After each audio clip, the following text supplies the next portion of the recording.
The king, however, expressed his wish, I want to participate in this war as well.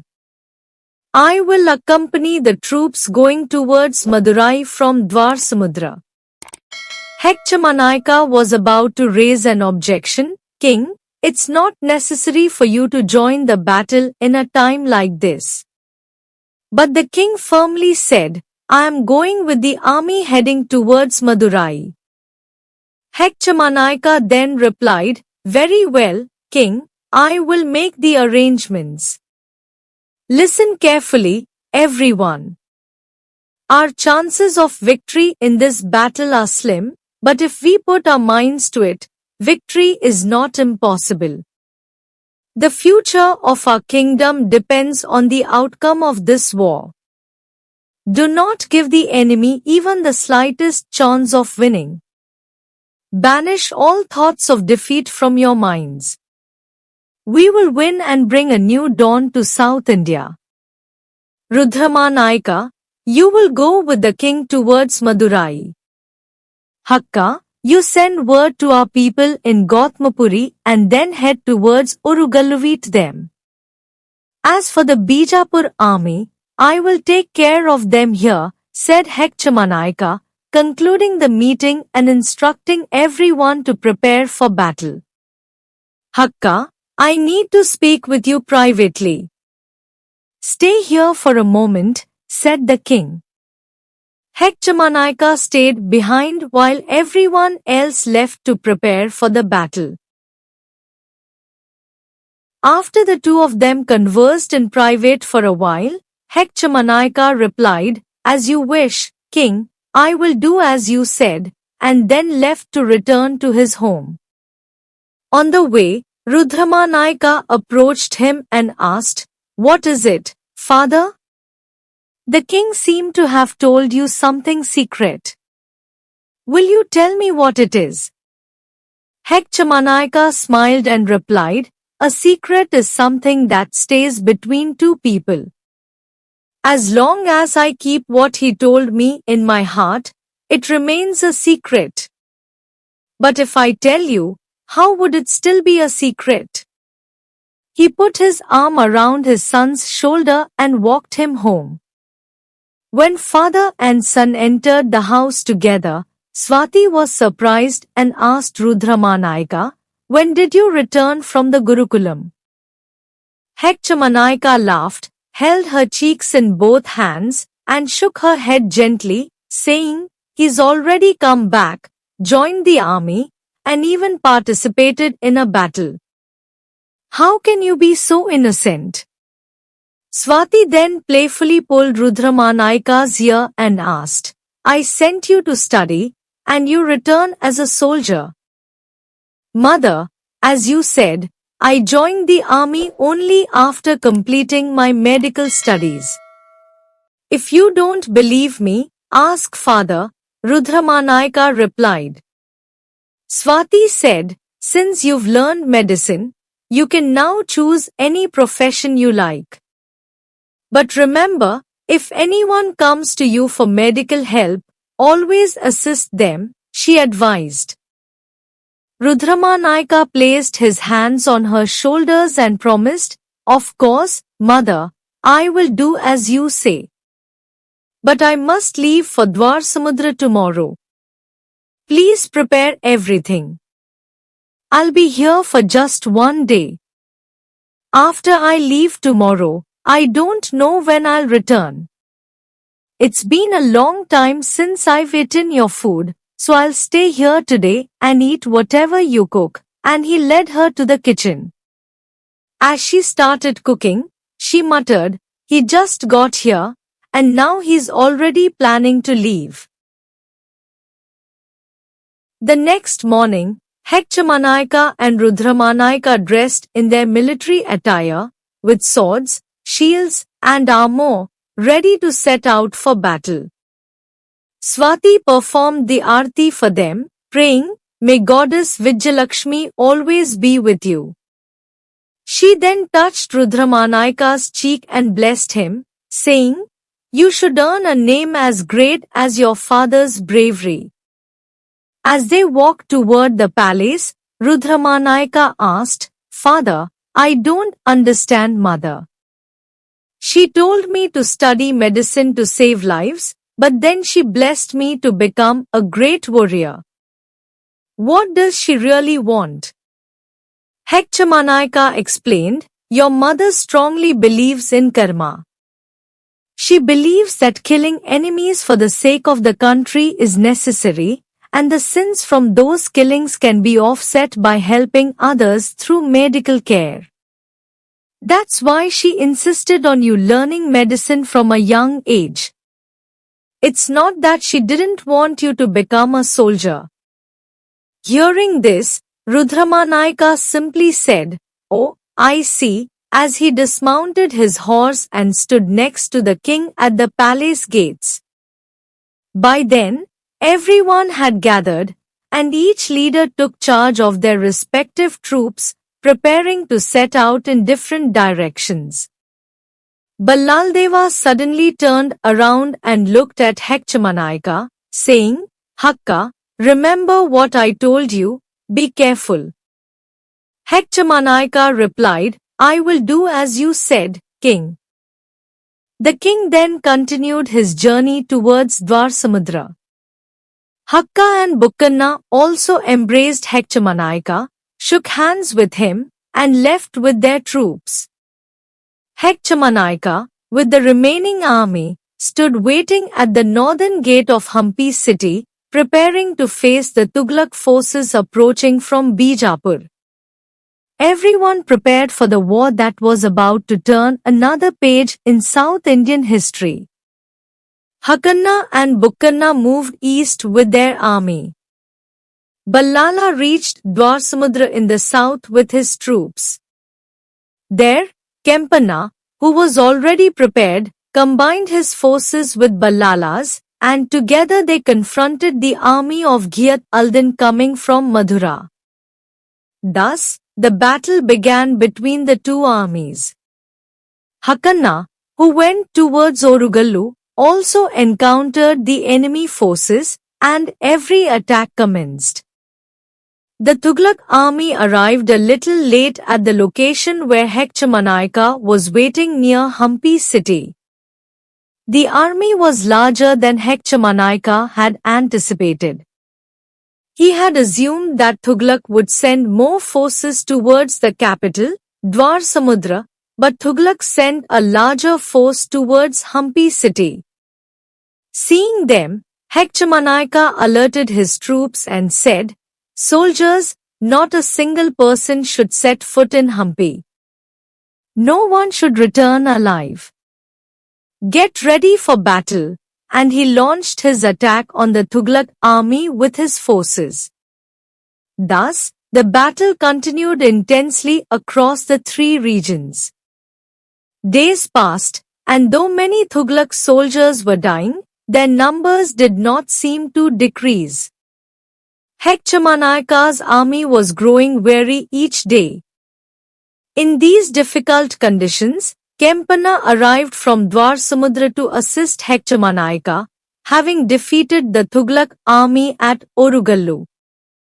Kempanna, after winning there, came with his troops to aid those at Dwarsamudra. Kempanna hesitated, saying that the victory flag would fly at Dwarsamudra in another 2 days, but Hechchamanayaka asked, "What happened, Kempanna? Tell me."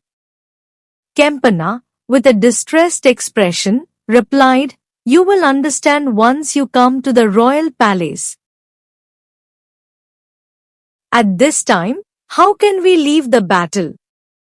Hechchamanayaka asked.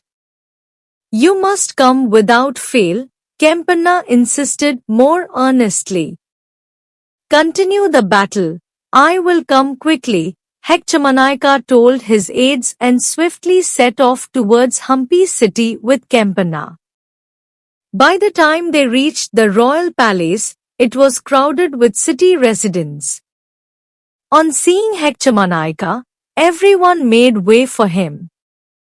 Hechchamanayaka quickly walked into the palace, wondering why there were so many people there. When he arrived at the palace and saw Ballala's body laid out on flowers, he was stunned. His steps moved slowly towards Ballala, and tears filled his eyes involuntarily. He looked at Kempanna, questioning how this had happened. Kempanna, breaking down, said, "Our king was injured in the battle with Ghiyat al-Din and has left us.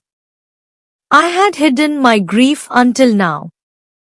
If our soldiers fighting there knew this, their morale would collapse. That is why I did not tell them." He could not stop his tears.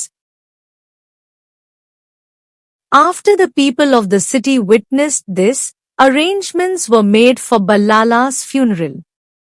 His son, Veera Virupaksha, was ready to perform the last rites. As the king had died in battle, according to tradition, all his bodyguards known as Garudas were prepared to commit ritual suicide by stabbing themselves in the heart. Hechchamanayaka, who had been silently crying until then, wiped his eyes and said, "The king told me that he had chosen another person as his successor and instructed me to announce who it was after the war is over. Since he has chosen his successor, you do not need to commit ritual suicide according to tradition." Hearing this, the Garudas ceased their preparations for self-sacrifice. Veera Virupaksha vowed on his father's funeral pyre that he would not set foot in Hampi city again until he had killed the person who had slain his father. After the completion of Ballala's cremation, Veera Virupaksha collected the ashes and left to exact his revenge. Hechchamanayaka, unable to come to terms with the absence of the king, sat there weeping uncontrollably. Swati, not knowing how to console her husband, had never seen him in such distress before. As dawn approached, a soldier who had fled from the battle arrived and stood before Hechchamanayaka, saying, "Commander, the Tughlaq soldiers are defeating our forces and trying to invade our city. We cannot contain them with our troops. We need your help. Please come and assist us."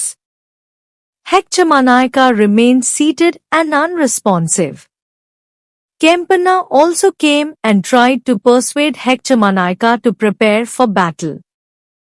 Seeing his continued silence, Kempanna decided that further discussion was futile. He called upon the Garudas to join him in confronting the Tughlaq forces. The Garudas replied, "Only a commander or the king has the authority to command us. We cannot follow anyone else's orders." Kempanna, after giving one last look at Hechchamanayaka, criticized him for being a coward and proceeded to confront the Tughlaq army with those who had come with him through the city's northern gateway. Now, only the Garudas, Hechchamanayaka, and Swati were left. Swati, having never seen her husband in such a state, approached him and said, "At such times, you must be brave. The enemies are entering our city. In such situations, you should use your pain as fuel to confront the enemies, not sit here mourning." Despite her pleas, Hechchamanayaka remained motionless. When she shook him in frustration, he seemed to awaken from a trance and asked what had happened. Upon learning that the Tughlaq soldiers had entered the city, Hechchamanayaka, who had been overwhelmed by grief at the king's death, suddenly shook off his despair. He called the 700 Garudas present, donned their blue uniforms, and equipped himself with armor, a sword, and a shield.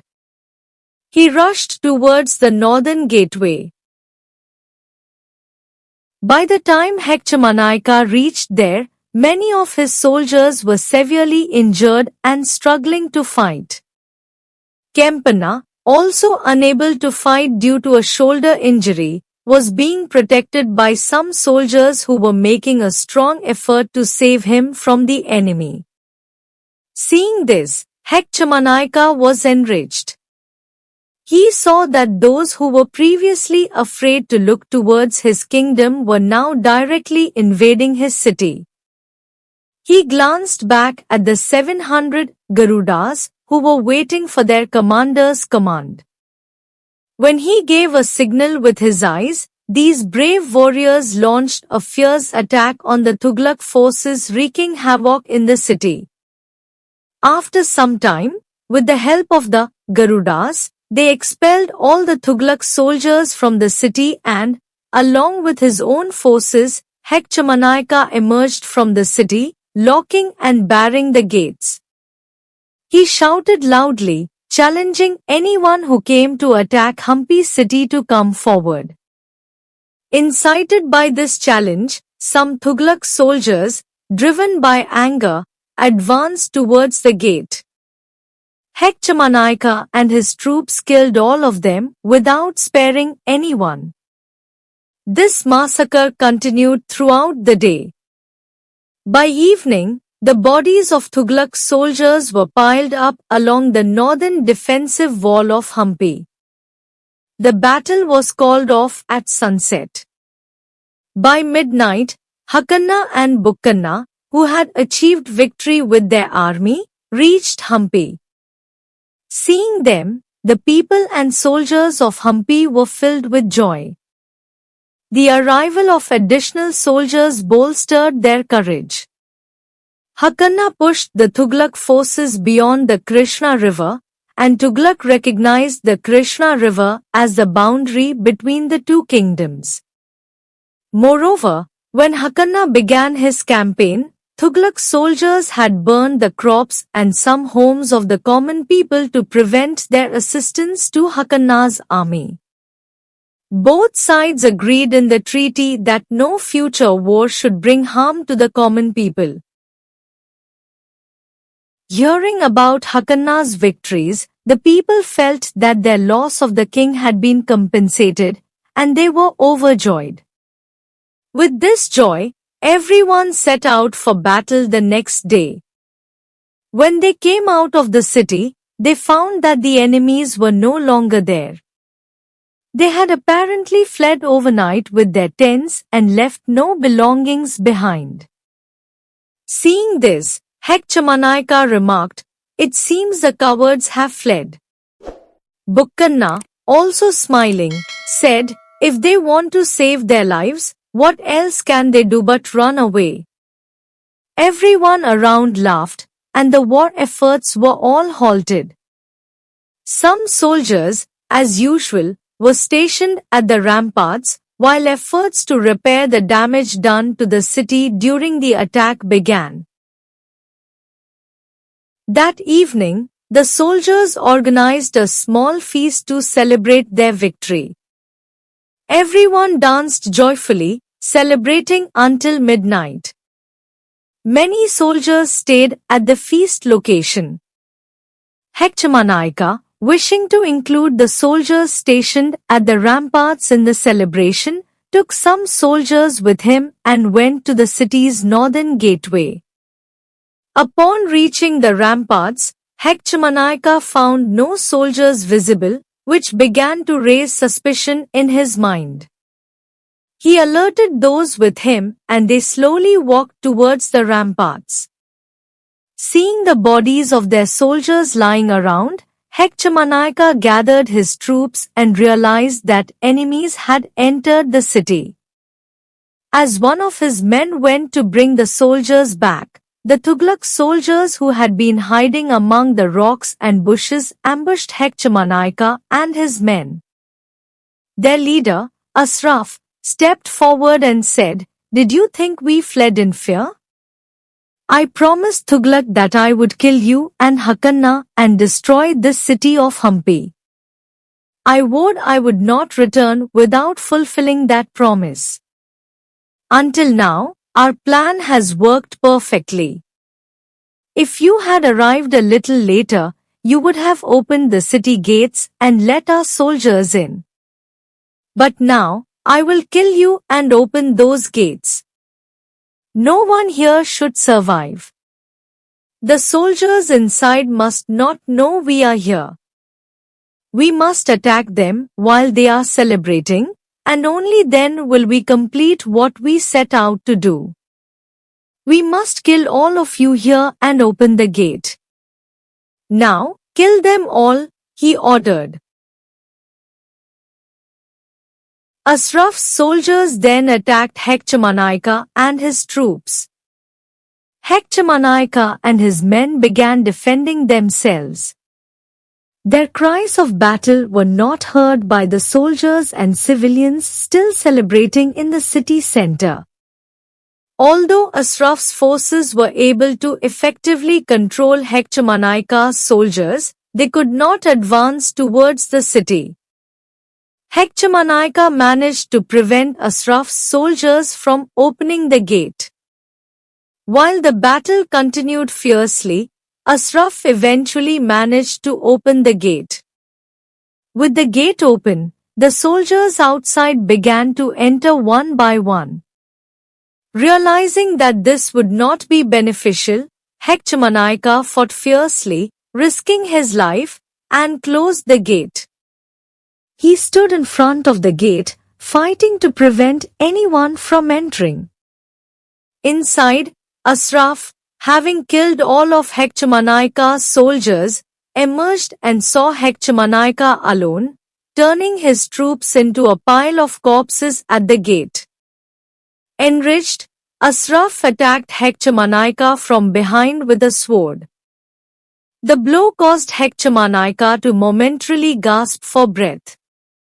Understanding that this might be his last breath, Ashraf moved closer and severed his head from his body.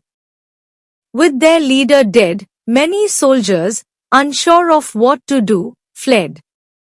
Others, determined to destroy Hampi city, continued to fight Hechchamanayaka. Despite his struggle to breathe, Hechchamanayaka fought on, not letting the enemy see his exhaustion. No one managed to pass him to enter Hampi.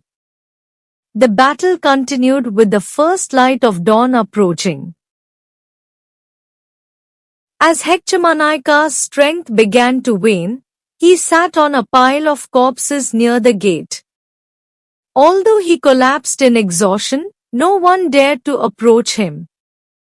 Those who gathered the courage to advance were not spared by Hechchamanayaka. The enemies, waiting for him to fall before entering the city, kept their distance, unwilling to make a move. Hechchamanayaka gathered the last of his strength, sitting resolutely in front of the gate, waiting to see if anyone would come.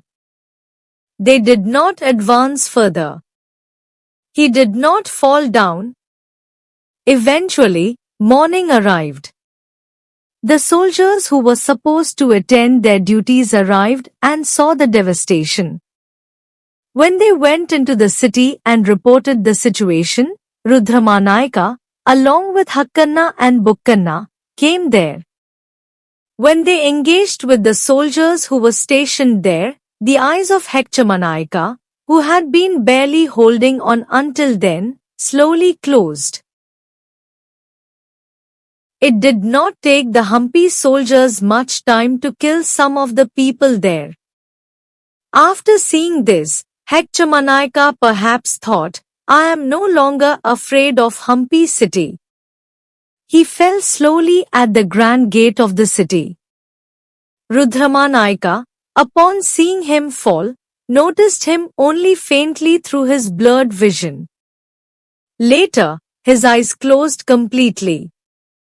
Stopping the story of Hechchamanayaka here, this Hechchamanayaka wiped the tears flowing from his eyes and said, This is how a valorous member of our family, Hechchamanayaka, died bravely. Is that so? What happened next? His surrounding soldiers insisted. He took a deep breath and began to speak again. As soon as Hechchamanayaka fell, Rudramanayaka rushed to him, laid him down in his lap, and cried loudly, "Father, nothing will happen to you. I will protect you." Hechchamanayaka, however, without even opening his eyes, slowly shook his head and smiled faintly, as if to say, "No one can save me now, not even you." Soon, Hechchamanayaka's eyes went completely blind, and gradually his hearing also ceased. Now, he could only breathe very slowly, and even that was coming to an end. Rudramanayaka carried his father on his shoulder and took him towards his home. With a small hope that he might live, he brought a doctor to examine him. The doctor declared that the pulse was useless and that survival was impossible. Hearing this, Rudramanayaka, deeply pained, laid his father on the veranda outside his house. At that time, Swati, who had been performing some rituals inside, came out to see her husband's condition. Seeing her, Hechchamanayaka slowly opened his eyes and smiled faintly. That look and smile, which gave courage to Hampi city, ceased at that very moment. With that smile, Hechchamanayaka ended his life. Everyone in the city participated in his final journey. The people praised his loyalty to the kingdom. Everyone rushed to see his final glance. At that moment, Swati turned into a living corpse. She also wished to die with her husband, but Hechchamanayaka had made her promise that she would not accompany him because of the suffering she had endured without her own parents at a certain age. So, she hardened her heart for her son. With Hechchamanayaka's death, there was no visible leader for the Paisla Empire. Nobody knew where the valiant Veeravirupaksh, who had gone to avenge, was. To prevent the kingdom from falling into chaos without a king, Vidyaranya Swami directed Hakkanna to leave Annegonda and make Hampi city the capital. At an auspicious moment, Hakkanna changed his name to Harihararaya, signifying that both Shaiva and Vaishnav traditions in Hinduism were equal to him, and was crowned. Vidyaranya, who came to perform the coronation, bestowed a boon stating that only those who speak the truth, follow dharma, and have devotion towards the kingdom and God could occupy the throne, while those who indulge in falsehood, self-interest, conspiracy, and lust could not hold it. Even if they did, they could not stay long. Thus, he named his kingdom, Vidyangar, in honor of the inspiration given by Sri Vidyaranya Swami. In ancient times, having killed Hiranyaksha, who had seized the earth and hidden it in the netherworld, and thus saved the earth, they adopted the Adi Varha as their royal emblem. In those times, the essence of the royal emblem was the intention to protect their kingdom from foreign invaders who had occupied South India. Although the Harihararayas followed Hinduism, they demonstrated great tolerance. A large statue of Hechchamanayaka, who fought to the last breath for Hampi city, was erected near the northern gate of Hampi city. Just looking at that statue, which depicts him holding a sword and bending slightly forward to vanquish enemies, was enough to strike fear into the hearts of adversaries. Seeing the honor bestowed upon his father, Rudramanayaka was inspired to establish himself as a renowned military leader like his father. At that time, the great empire expanded to the eastern and western seas, and the Harihararayas were honored with the title Lord of the Eastern and Western Seas. Veeravirupaksh, who never returned, had his name changed to Bukkanna and was appointed as the governor of Dwarsamudra by the Harihararayas. Kempanna was made the governor of the Nallur region. Penugonda became the principal city for the Telugu regions. Dwarsamudra and Chandragiri became prominent cities for the Tamil regions. For the Kannada regions, Srirangapatna and Hampi emerged as the primary cities. The Dasra festival was celebrated more grandly than any other festival in Vidyanagar. On the festival day, all the local chieftains would gather at Hampi to pay their respects to the king. On the last day of the festival, offerings were made to Kali Mata, including elephants, goats, innumerable chickens, and even some humans for the welfare of the kingdom. Usually, prisoners sentenced to death were used for human sacrifices. The practice of sati existed, but there was no strict rule enforcing it. Widows, mostly those whose husbands had died, often lived as such. There were caste restrictions, and intercaste marriages were prohibited. Thus, the administration of Vidyanagar continued. Although the children of Harihara and Bukkara administered the kingdom well, subsequent generations could not maintain their lofty ideals. Prodhraya, the ruler of the Sangam dynasty, even murdered his own brother for the throne. Once he ascended the throne, he immersed himself in pleasures and the capture of beautiful women, neglecting the administration of the kingdom. Meanwhile, the Bahmani sultans and the Gajpatis of order continued to ravage the Vidyanagar region. Unable to endure this, the chieftains rebelled against him and deposed him, electing Saluva Narsingaraya, the ruler of Penugonda fort, as their new king.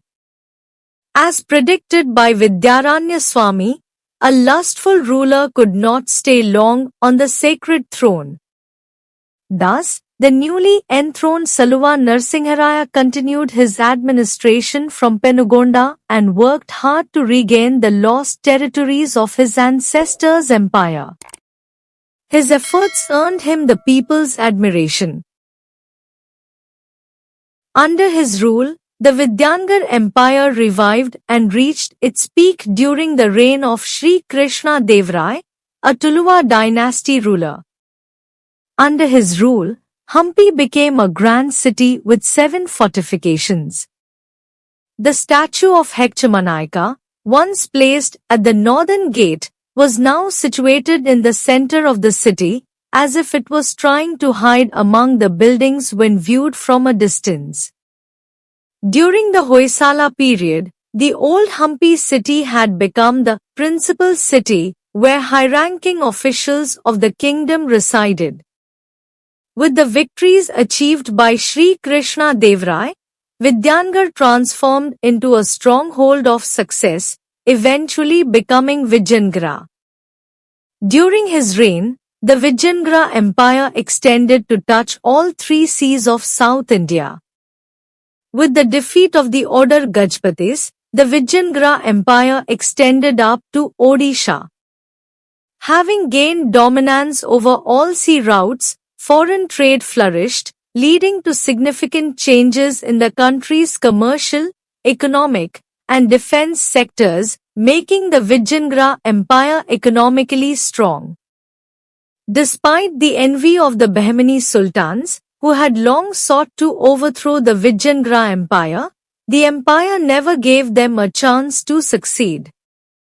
However, that opportunity was provided by MuraliKrishna.Vemuri's son-in-law, Ramchandra to the Bahmani sultans. In Kannada, the term for son-in-law is Aliya, and thus he was introduced as Aliya Ramraya. Some actions taken by him to consolidate power gave the Bahmani sultans an opportunity. Since I was born into the family of Hechchamanayaka, I was also named Hechchamanayaka due to my resemblance to him. I am skilled in make and hand-to-hand combat. Recognizing my talent, Sadashiva Raya appointed me as a commander.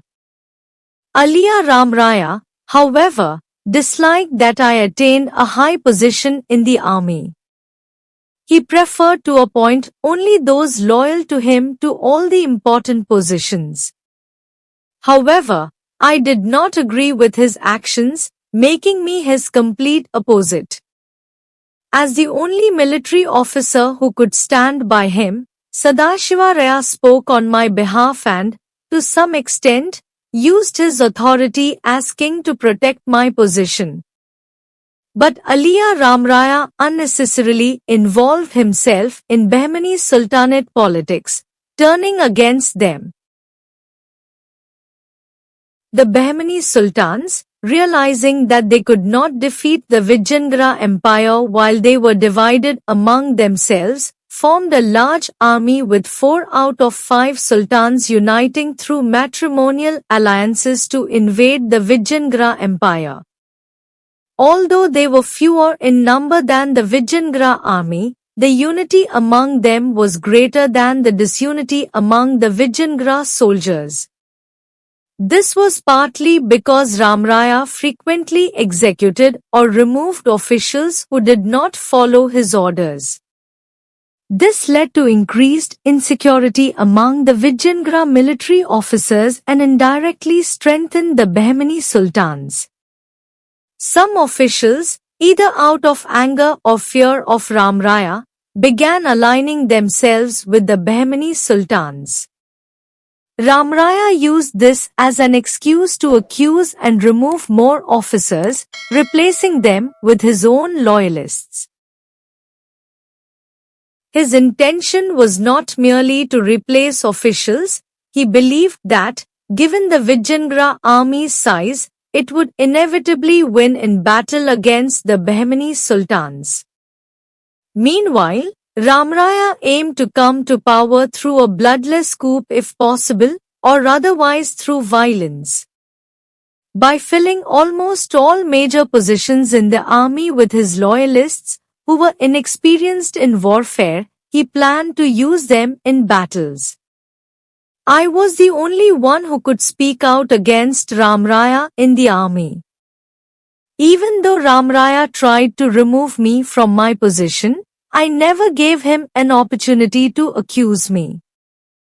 But, as always, days are not the same. He eventually found an opportunity to accuse me. Posted by Sri Krishna at 10 September 2000.